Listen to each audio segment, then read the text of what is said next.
Curry was the only unanimous MVP. They should apologize to Russell and Chamberlain for what they did for the game and the dominance they had. Jordan is up there too, well-deserved. LeBron, I don't think, is right up there with those guys. He's not on the Mount Rushmore. But Jabbar, Chamberlain, Russell, Robertson, those guys were magnificent in what they did for the game. My girl, Shanae Ogumake, here with us. Good to see you. Hello, nice to see you. Merry Happy Christmas. holidays. Yes, happy holidays. Stephen A., what is your reaction to these comments by Frazier snubbing LeBron? I've known my brother Walt Clyde Frazier for many years. Mad love, respect, and admiration for him. I respectfully disagree, but I'm willing to acknowledge it's really all about preference. Because certainly with certain numbers you can't deny. Like Wilt Chamberlain averaged 50 points a game one season. What the hell are you going to say? Do you know that there has never been a season in which Wilt Chamberlain averaged less than 18 rebounds per game? Ever. Okay, so we understand from a numbers perspective, there's certain things that, you just can't compare.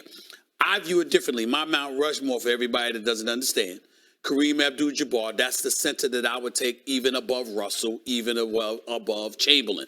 Wilt Chamberlain retired in 1973. He started playing in 1959. Damn it, I was born in 1967. What do you want me to say? I didn't see the man really, okay? Kareem Abdul-Jabbar didn't retire until 1989. Kareem Abdul-Jabbar was on those championship teams in the 80s. Kareem Abdul-Jabbar played 20 years in the NBA. And, oh, by the way, he's the all-time leading scorer in NBA history and is the only individual in the history of any sport that had one unstoppable move, period.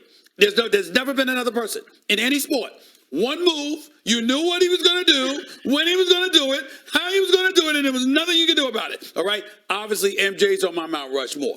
Irvin Magic Johnson is on my because of how he revolutionized basketball in terms of pushing the ball up the floor, up tempo, fast break, and getting everybody else involved. You want to look at individual numbers? There's plenty of dudes that I can pick better than Magic Johnson. Individual talent. But when you talk about being a floor general and really elevating the team concept and making it shine and revolutionizing a game in that capacity, I think that you have to sit up there and look at Magic. Just my opinion.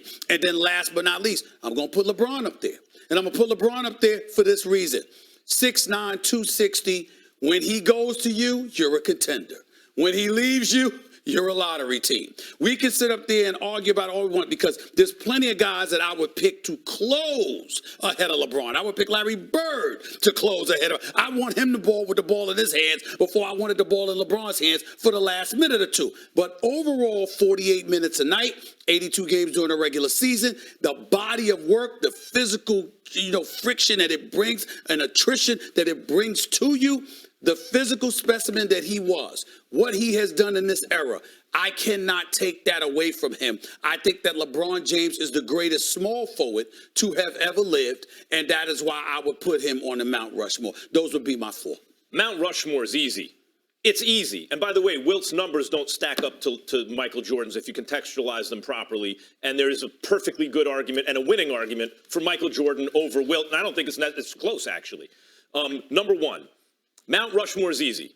Michael Jordan, Kareem Abdul-Jabbar, LeBron James, of course. So we agree on those three. And Bill Russell, who was the winningest winner of all winning, 11, ever and before you 11 continue, I'm just of the mindset that you pick one center. You know what I'm saying? Okay. As opposed to two. By the way, even then, if I could take Bill Russell and Kareem, sure. The problem. You call Bill Russell a power forward. The problem with taking Magic to me is at their peaks, Bird was better than Magic. I mean, Magic kept getting better and had more longevity. But Bird was a 3-time MVP right in the middle of both of their primes. One of those times I didn't know he deserved it. By the way, I was around back then. I don't remember people going, Bird really isn't the best player. Bird was kind of a little Jordan before Jordan. Like, he ruled the NBA and everyone knew it. But his back went out, whatever. And also, Magic had the same, almost Bird-level dominance a little later in his career. I got to say something about Clyde Frazier. Clyde Frazier in Game 7 of the 69 championship with Wilt Chamberlain and Jerry West on the floor was by far the best player on the floor, gave him 36, 19, and 7 in the win.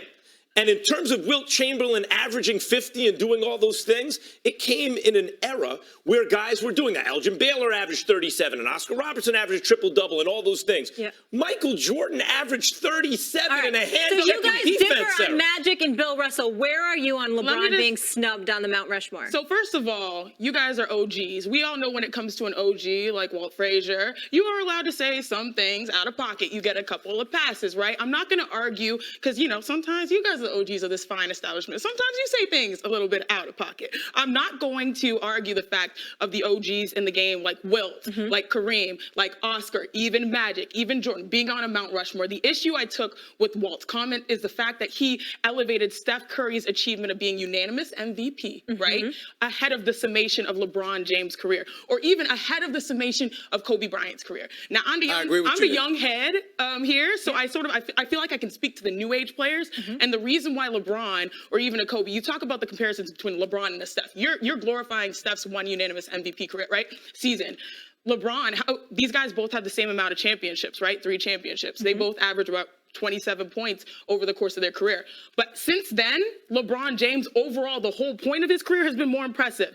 LeBron has 4 MVPs to Steph's 2. LeBron has 3 finals MVPs to how many does Steph Curry have? 12 first-team All-NBAs to Steph's. LeBron's number 4 on the all-time scoring list. Who's comparing Steph to LeBron? Like, The quote in which he said that Steph is Yeah. unanimous. That achievement period allows Steph to be the number 1 new age guy.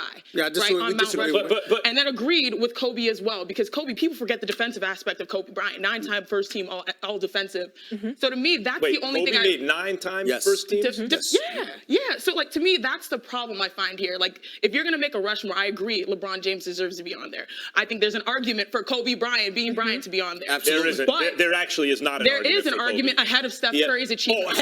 Kobe ahead of Steph, yes. She's going Kobe more ahead new of age. Steph, She's not, absolutely. she's not Max, talking she's about going- the she's players talking about before his her quote time. about I'm Steph talking Curry. about Yeah. the standard of the new age players being that Steph Curry's unanimous MVP puts that trumps LeBron's But here- career. Thanks for watching ESPN on YouTube. For more sports highlights and analysis, be sure to download the ESPN app. And for live streaming sports and premium content, subscribe.